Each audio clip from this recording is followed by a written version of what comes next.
As the Apostle Paul said to the unruly and contentious Corinthians, "If any of you thinks you know anything, you have not yet known as you ought to know." Input minus output equals accumulation.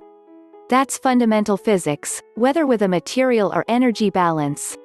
The greenhouse effect decreases the output because it traps energy that is re-radiated to space from Earth, and since the input remains the same, there is a positive accumulation of thermal energy on planet Earth.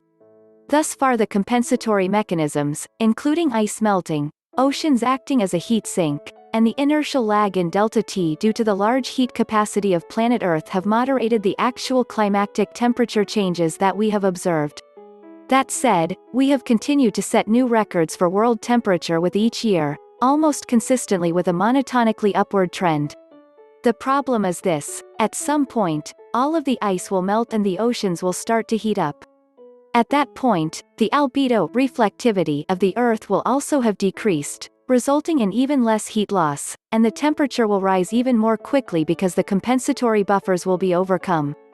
As temperature warms, permafrost will thaw, releasing large amounts of sequestered carbon dioxide and methane which have been there since the last ice age. We have seen that even minor changes in temperature cause disruption of weather patterns, with much more to come.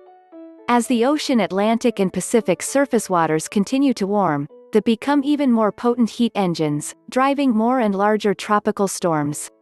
That, combined with rising sea levels, does not portend well for the large concentrations of cities, wealth, and human beings near the coasts.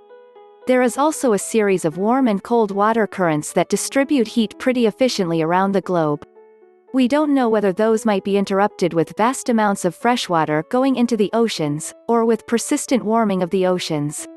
It's a crapshoot. These currents are responsible for the temperate climate of Northern Europe, including the UK, for example. There are vast amounts of carbon, methane, sequestered in the permafrost and in the deep oceans in the form of a semi-frozen matrix. Will global warming release these? It certainly will on land.